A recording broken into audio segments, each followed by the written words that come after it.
you lock in your ETH and you get the liquid token back. But the difference is that we do it 2 times. So you lock in once, you get your liquidity, you lock it again, and you get liquidity. So this is the direction that is taking right now. And one thing that we are also working on is insurance against slashing. We will have an insurance pool that if you get slashed on this 30%, we can actually activate the pool and give your part of your ETH back. There is $1 trillion of BTC worth in wallets just locked in without doing anything. So our play here is really to help all these BTC holders, instead of earning 0%, at least you earn 2 or 3%. Yeah. You know, at least you are doing something. You're adding some DeFi capabilities on your BTC. We don't care about what happens this month because we have a 10-year vision for the company. I am in Singapore with Joao, who is the CEO and founder of Inception LRT. Now, Joao has been in the industry for a long time. He's had both TradFi background and crypto background. He's been in mining since 2013. 13, yeah. So many years. Joao, could you just start with giving us a little background about yourself and how you got into the space? Absolutely, absolutely. So first, thank you so much for being here. So excited to be in Singapore. Like, I think this setup was amazing. And I told you guys that I always love to do in-person interviews. So we set this up to do this, and so excited about it. So yeah, so about myself, my background. So I started in crypto in about 2013.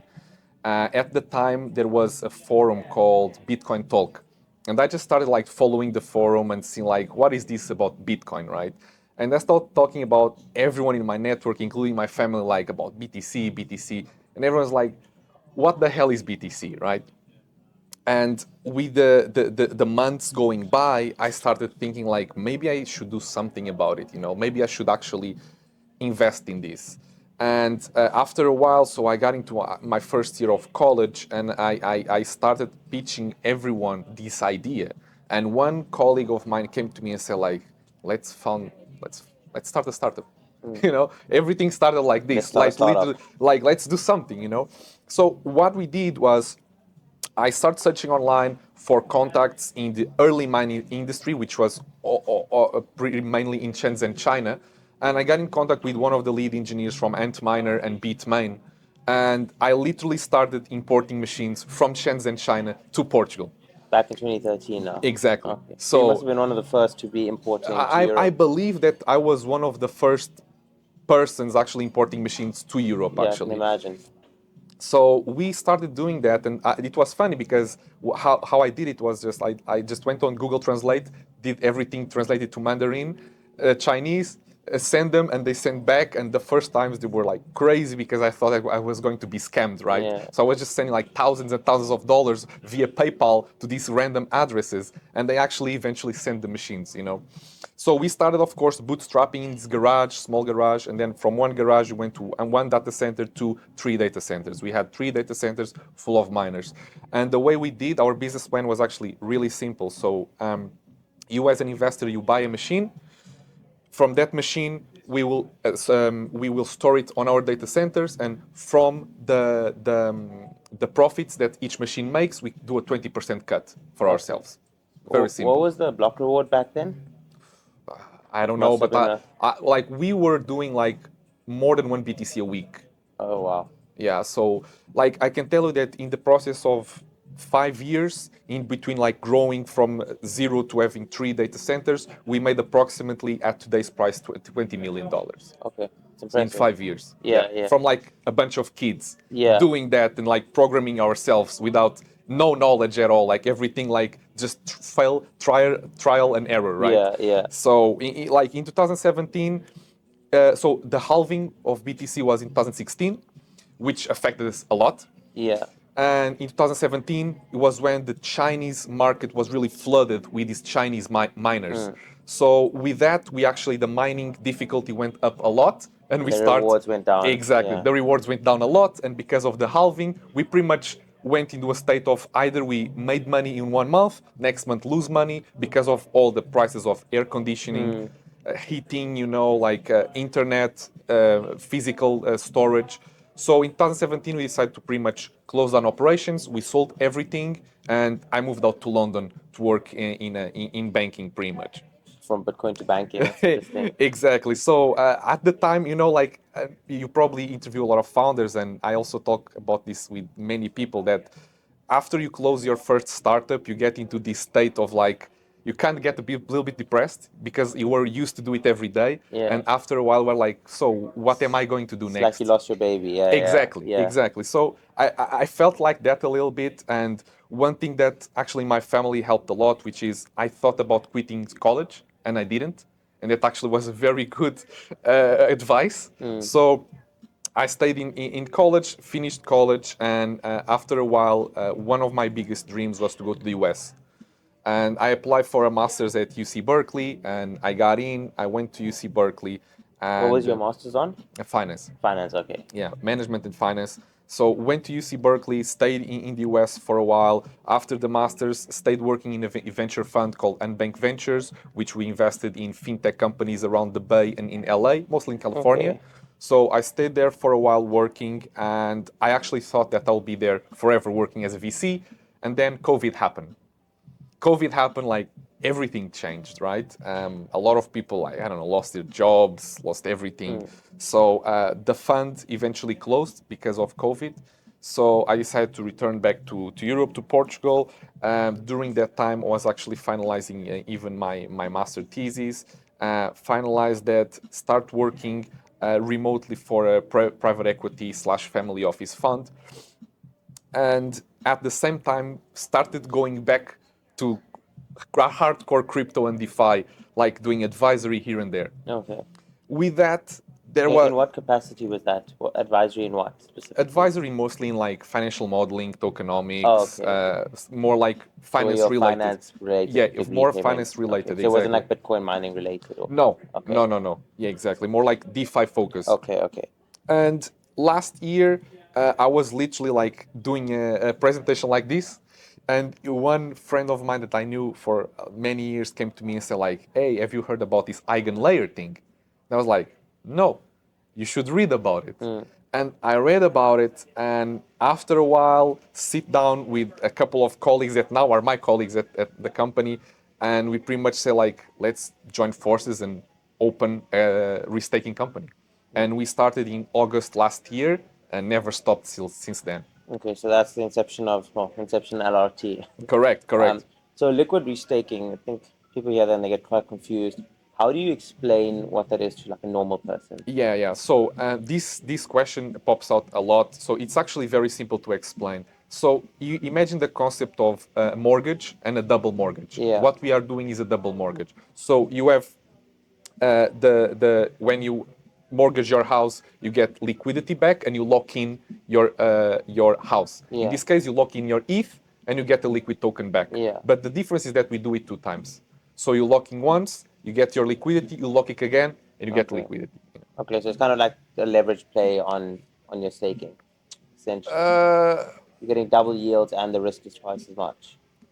It's twice as much in the sense of like you are restaking twice. Yeah. So, for example, on ETH, you go on Beacon Chain, you stake it, and then you go on Eigen and restake it second time. Okay. So So the slashing risk seems like something that would now have an issue if you get slashed on the yeah, main so that chain is and then a you've got it great through. question. So we've been talking with Eigen back and forth for a long time, and Eigen was supposed to release their slashing components actually this year, but now it's I guess delayed again because it's so much research going on into this. Yeah. So initially, the idea was like when you go into Eigen, you have all these AVSs.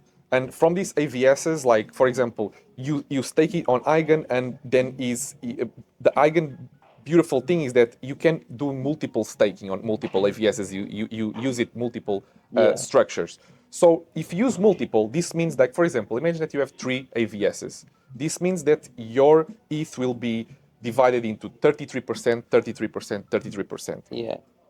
In the beginning, we thought it will be like 100, 100, 100, and if you get slashed, the other ETH goes to void.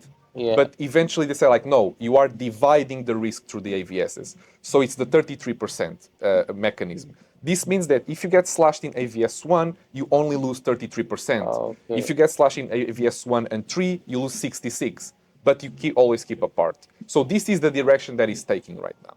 Okay. So, and one thing that we are also working on is insurance against slashing. So if you pay, for example, an extra premium of like 1 to 2%, we will have an insurance pool that if you get slashed on this 30%, we can actually activate the pool and give your part of your ETH back. Why this is possible? Because currently slashing on Ethereum is like less than 1%. So it's still something very good and very feasible to do. Yeah. If you are going to start actually staking shitcoins and stuff, maybe the slashing is like 10% or Yeah. even higher, you know. So yeah. At the moment, what can you stake on You Inception LRT?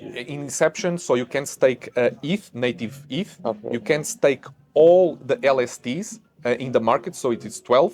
So like CB ETH, Frax ETH, Stake ETH from Lido, any of those, everything is restaked on Inception. And currently we are also releasing our symbiotic vaults for BTC and also finalizing a partnership with Babylon and Pel for native BTC staking. So currently we market ourselves as the most complete LRT platform in the world, meaning that we have the native ETH, the native BTC, and all the LSTs. Quick one on that. Bitcoin isn't proof of stake; it's proof of work. Correct. I'm not an expert in Yeah, this yeah. at all. You stake your Ether because it helps validate the network and earns transaction fees. Bitcoin, you need a miner to do that. That's not like staking your Bitcoin. So how do you get rewards on Bitcoin? So that is a great question, and it's still something like a lot of research being done on that. So currently, you get rewards on your BTC.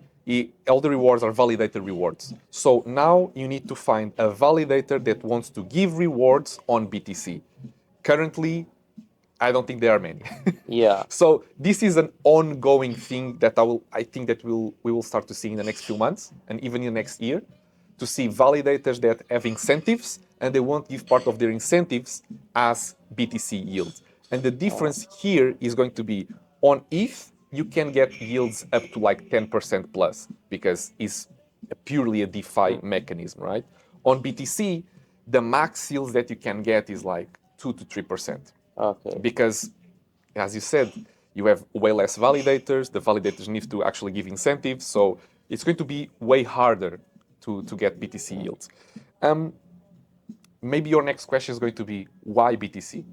It's actually simple because the majority of all the cryptocurrency assets in the world is locked on BTC. The majority of old school OGs have BTC on their wallets. Yeah. Millions and millions, you know, like there is $1 trillion of BTC worth in wallets just locked in without Yeah. knowing anything. So our play here is really to help all these BTC holders, instead of earning 0%, at least you earn 2 or 3%. Yeah. You know, at least you are doing something. You're adding some DeFi capabilities on your BTC. That's the power play here. How many of these DeFi, or these holders who have BTC want the DeFi abilities, or those who are like more crypto, Bitcoin maxis who say Bitcoin is digital gold, keep it simple, don't mess with it. Like, what's your take on that argument? Yeah, so I was actually talking with them Oh, backstage about this. So the way we see this is we think that only corporations with BTC want to restake their BTC, not individuals. Why? Because if you are an individual and you have, like, let's say your life savings on BTC, like 1 million or 2 or 3, you don't want to risk your life savings, right?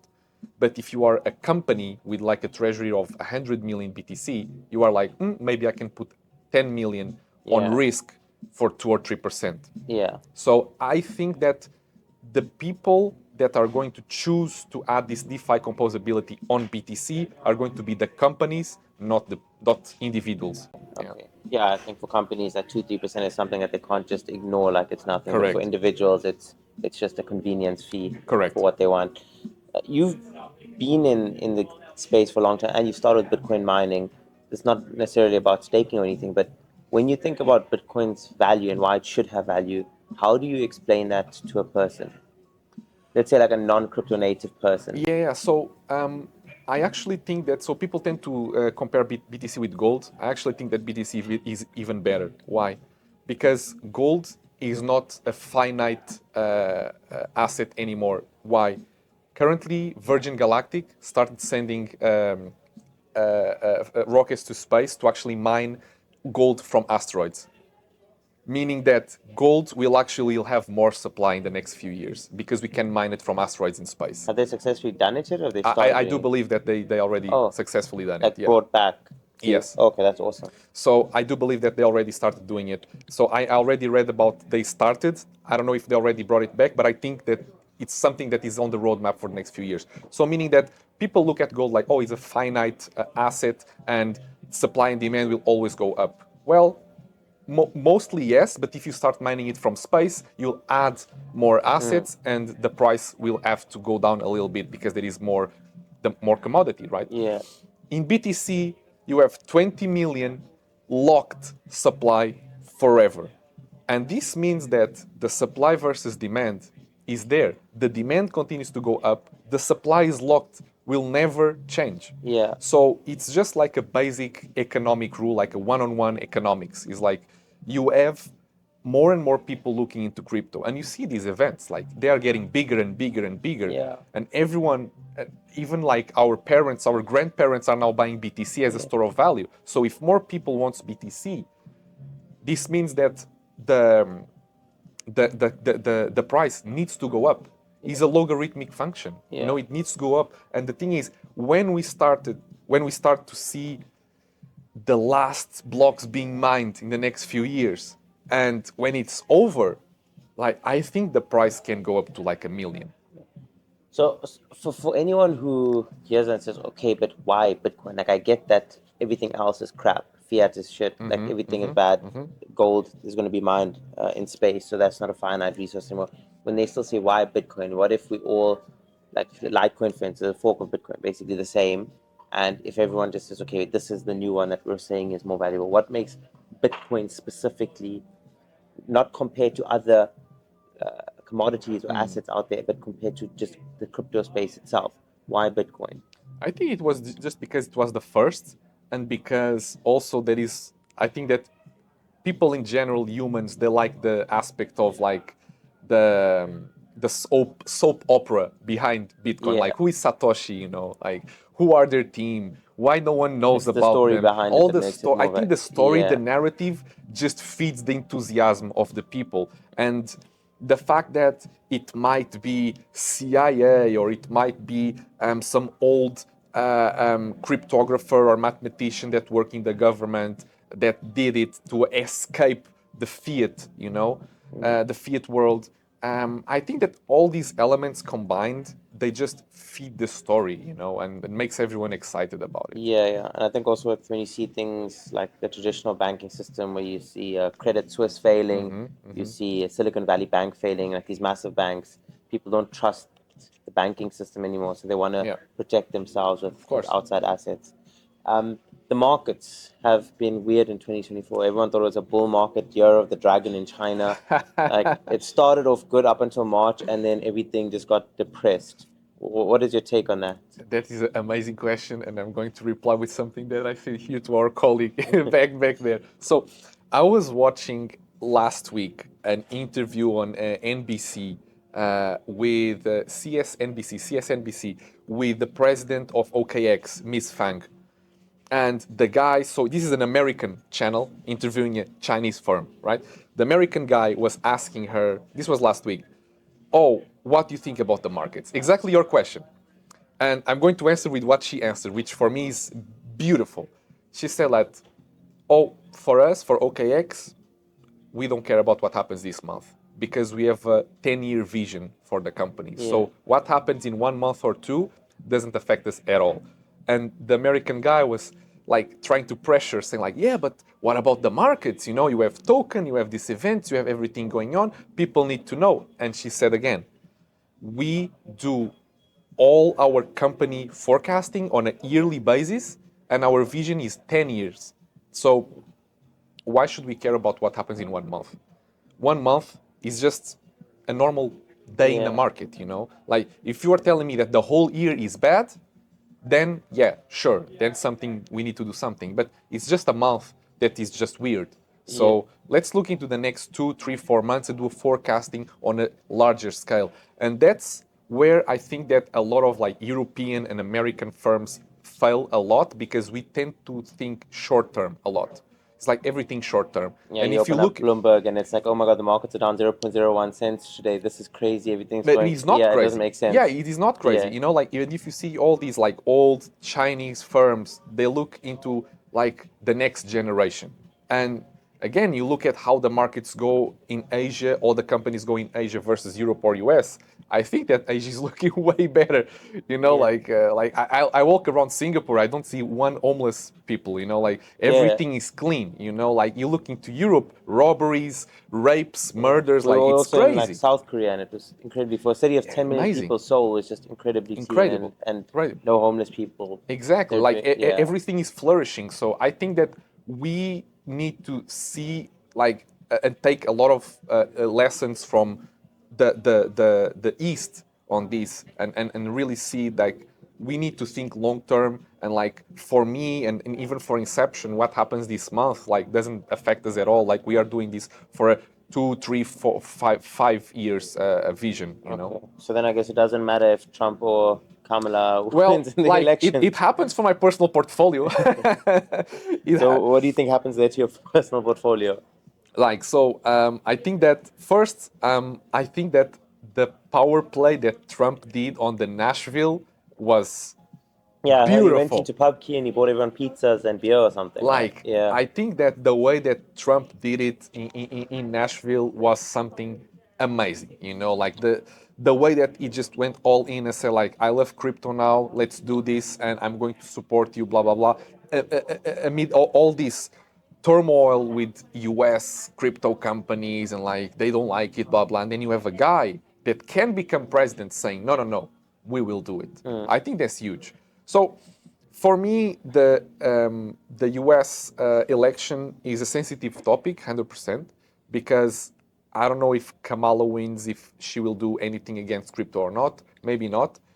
If Trump wins, you can also have that thing that he said that he will do something, but then he doesn't. He doesn't do anything, right? Um, but I think that what crypto feeds a lot on is market sentiment. So you need to have that positive market sentiment, right? Yeah. You need to have that boom to have like a more crazy bull market going in because I still think that we are in the bull market, but it's just like a slow bull market, very Yeah. slow. It's like kind of neutral, goes a bit up, down, up, but like I mean, interest rates also high, risk on assets are down. Like there is also fears of inflation, and there's all of that the yeah, macroeconomic stuff that's not making people exactly. feel confident about the general market, so they're not going to go in.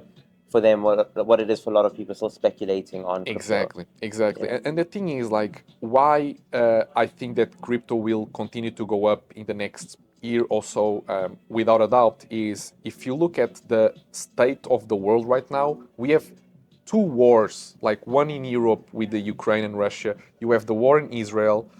You have a lot of problems in the US with like the fentanyl crisis and drug problems and all this like unemployment going wild, right? So it's just logical that everyone thinks, wait a minute, I don't trust the government, I don't trust fiat money, so let me go to an alternative, which is BTC, ETH, and all these other alternative assets that you can own yourself and you can protect against all this insanity, right?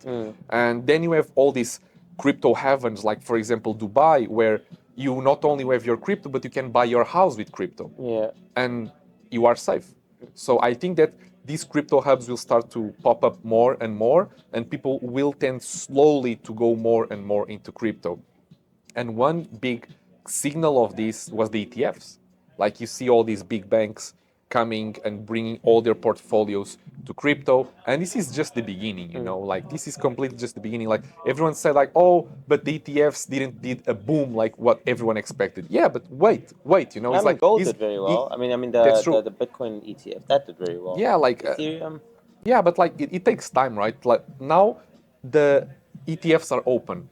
Then you have like all these old school investors that are slowly putting money in, and this will take It's about the probably narrative change. It's not about the ETF and how it exactly, performs, it's just that it is an acceptable product now in the traditional market. exactly, and that is huge. That is something that if you tell my old me 10 years ago when I was just buying BTC at $100, Now it's fucking 60K. Yeah, that's crazy. Like like just to think about this doesn't make any sense. Like I remember watching that YouTube video, kind of a meme when BTC hit 100. You see this guy screaming like 100 BTC, 100 BTC. Yeah. Like no one even expected that. I thought that BTC when reached 1,000 will collapse and die. I thought that, you know. I wish I was around back then. You know, like I wish I was paying attention. dude, I really thought that, you know, like but now it's like 60K. Yeah, It's that's wild. insane. It's insane. I think that the narrative of Bitcoin being the thing that protects your wealth, and that if there's a war in your country, you can up and leave. Like gold, you can't just take on a flight with you. They'll confiscate it. it. Anything else, banks, it's not even sitting there. It's just them acknowledging that they owe you money. That's So true. it's not a safe. Yeah, that's kind of like the way that I see Bitcoin. Yeah. You're talking about the Ethereum ETF and the Bitcoin ETF. The Ethereum ETF, you are in restaking. That's what your protocol is about. The Ethereum ETF doesn't give staking rewards. Mhm. How bad is that for the Ethereum ETF, and is it still a good product in your eyes? I think it's still a good product.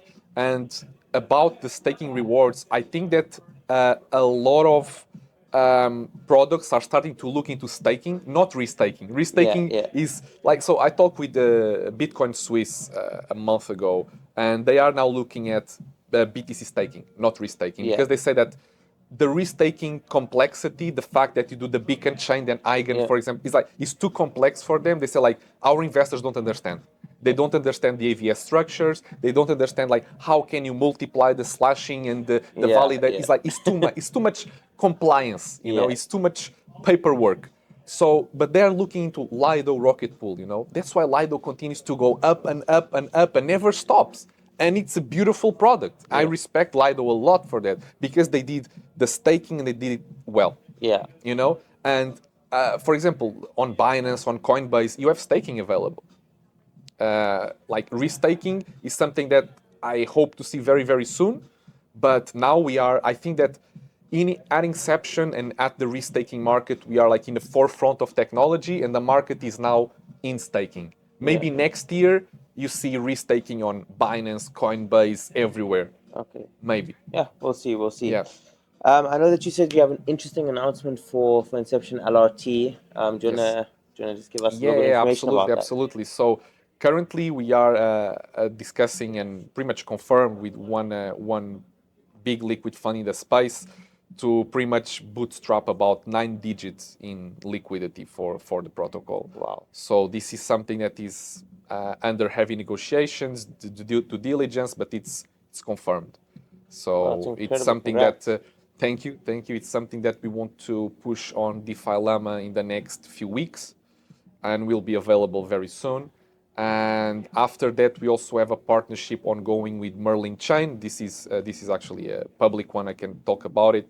So talk with Jeff, the co-founder of Merlin, and they are willing to put like also a couple of good million on BTC specifically Okay. Very on good. Inception. So that's why we are also very bullish on the symbiotic vaults, the Babylon Pell infrastructure for Yeah. BTC, because we also have Merlin Chain, our partners, like willing to deploy BTC on Inception. So that is something that we are really excited. And in terms of the roadmap, so if you see like the big players right now, like you have EtherFi that wants to be a bank. Yeah. So I They've think got that a card or something, right? yeah. So EtherFi did a very good play, and I talked with Mike and Rock, and I actually told them like personally, like congratulations, Yeah. like it's an amazing play. So they did the Visa partnership, and what they want to do now is they want to leverage on this Visa partnership to pretty much have all the contacts of Visa and maybe even Mastercard next, and they want to become like kind of a hedge fund slash bank. Oh, wow. So they are going all in. That's huge. It's huge. So I'm not even considering like EtherFi as a competitor anymore because they are going on a different route, you know. Then you have like Renzo, which I actually sit down here in Singapore with one of the co-founders, and they say that they are going full on Solana. So again, we are not even competing with Renzo anymore. So they are fully Solana, we are fully BTC ETH. So I think it's a different product. Puffer, I'm still curious to see what their next move is going to be. They have been stable on 1 BTVL for a long time, and let's see what they are going to do. I think they are mostly on shadow stealth Yeah. mode. That's how I see it. And then On a technical, how difficult is it to code a restaking protocol? Is it extremely like difficult. not like just you need the staking protocol? If you can No, code that, you so just times two no. So I can tell you about the technicality. So our engineers, we brought them from Anchor staking. So they pretty much invented liquid staking, and we brought them from there. So currently, our team is composed of people with PhDs in mathematics, theoretical physics, and it's like hardcore programming and algorithmic people. So I would say that it will be very costly and very hard to find people to do this. And this was actually a question that one of my VCs did during seed round like a couple months ago. They asked like, how hard is to copy your product?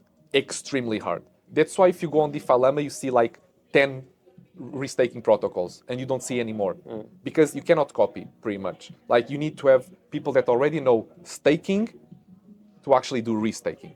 So it's really hard to copy.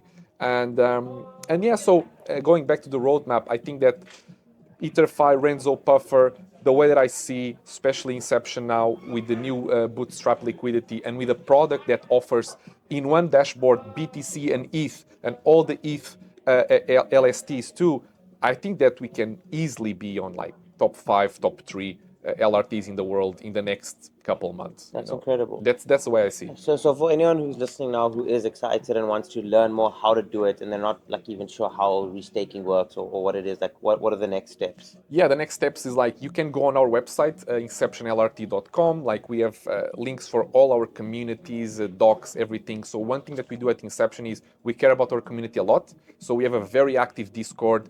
Every week, Fridays, we do kind of a Q&A panel with either me or one of the founders or some people of the team that you can actually interact with and ask direct questions. And we will be there to reply. And one thing that we are very proud about Inception is that it's so easy to restake. You enter on a website, you have a button saying restake, you click, you connect your wallet, and you click again to stake the asset that you want. Okay. That is that So simple. like 3 simple steps. 3 simple steps, so you can stake ETH, BTC very soon, hopefully this week or the next, and all the ETH LSTs, you can do it. Okay. So, and then you will also have the flash and stake, which allows you to unstake faster than Eigen, 7 days. So we can actually, we have the only platform in the world that you can unstake in 1 minute. How do you do that?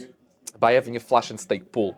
Meaning that when you stake with us, you can actually choose the flash and stake, and it charges a fee of like up to 1%, and this 1% feeds the flash and stake pool. Oh, okay. So you can actually unstake faster if you choose the flash and stake pool in a matter of minutes instead of waiting the 7 days. Yeah, because I know Eigen has like 7-8 days or something, right? Exactly. Right. Exactly. Okay, no, that's incredible. Thank you. And then obviously we do have to talk about price predictions going into 2025. So let's say December 2024. What are we thinking? I think Bitcoin today, this is what, 60. September 60 something? Yeah, 60 something. And ETH is like 2.4 or something? 2.4. But it's going up, ETH. It is going up, yeah. So I actually think that we can go into December with ETH at 3+, easy.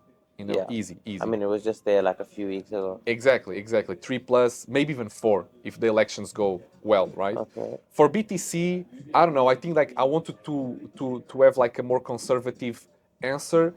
If Trump wins, maybe you can hit the 80K, maybe. I would have expected you to be a lot more less conservative. So a lot more like crazy with your predictions. I expected you to be like 100. December ETH 5,000, Bitcoin like 100,000. Like that's the kind of, even from more conservative people. Yeah. Well, I think have those predictions. I think that I've been in the market for a long time to know that things take time. You have to be patient. Like it's not like, because like if it was so easy to reach the 100K, why we are not there yet?